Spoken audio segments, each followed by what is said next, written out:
In today's video, I'm going to teach you how to calculate working days in Microsoft Excel. If you have a spreadsheet with a start day and an end day, and you want Excel to quickly show the total number of days between them, this is a very simple formula to set up. The good thing is that once you enter it correctly, Excel does the calculation for you instantly, which can save time and reduce manual errors. To begin, select the first cell in the total days column. This is the cell where you want the result to appear. Make sure you click the correct row so the answer matches the start and end dates on that same line. It helps to stay organized, especially if you're working with multiple entries in a table. Next, type an equal sign.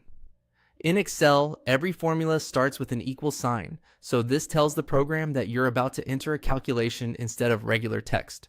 After that, click on the first cell under the end day column. By clicking the cell instead of typing it manually, you reduce the chance of referencing the wrong cell. Now type a minus sign.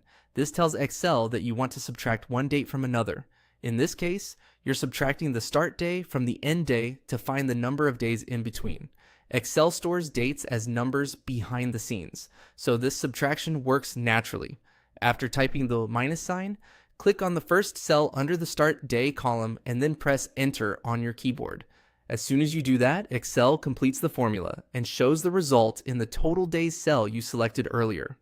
You should now be able to see the total number of working days displayed in that cell.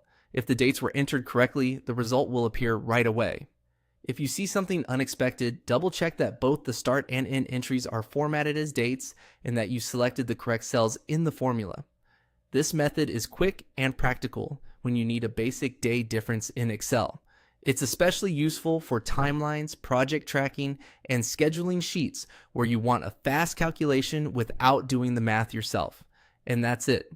Once you've entered the formula in the first total days cell, you can continue using the same approach for the rest of your worksheet if needed. Thanks for watching, and I'll see you in the next video.